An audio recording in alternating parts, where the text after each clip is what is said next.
عشق کی نگاہ سے دیکھنے والے کو قرآن پاک جگہ جگہ سے حضور پاک صلی اللہ علیہ وسلم کی عظمت میں نظر آئے گا، آیات بینات اس کو کھل کر کے نظر آئیں گی کہ اپنے محبوب کے چرچے اللہ تعالیٰ نے کس انداز سے بیان کیے. سبحان اللہ. لیکن جس کو کوڑ کی بیماری ہو اور جس کے آنکھوں پر ایسا پٹا پڑا ہوا ہو یا پٹی پڑی ہوئی ہو تو اسے کچھ نظر نہیں آئے. دیدہ کور کو کیا نظر آئے، کیا دیکھے، کیا دیکھے، آنکھ والے تیرے جوبن کا تماشا دیکھے. واہ واہ. بہرحال اب قرآن پاک میں ہم جب چلتے ہیں تو اللہ کریم نے اپنے محبوب صلی اللہ تعالیٰ علیہ وسلم کے متعلق جو بیان فرمایا، ایک خصوصیت دیکھیں.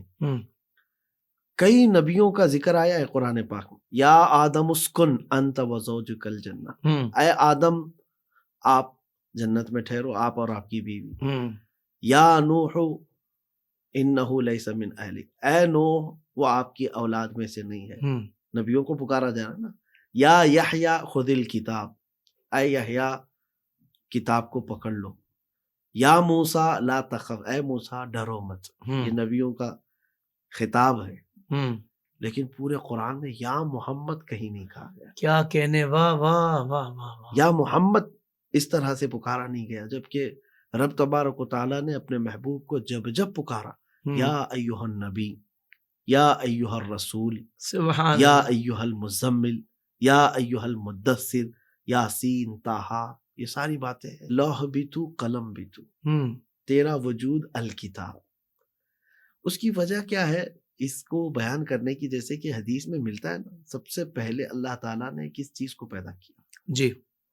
تو حدیث جابر میں تو ہے کہ اللہ تعالیٰ نے اپنے نبی کے نور کو پیدا فرمایا، اور ایک حدیث میں سب سے پہلے اللہ تعالیٰ نے لوح کو پیدا کیا، اور ایک حدیث میں ہے اللہ نے سب سے پہلے قلم کو پیدا کیا.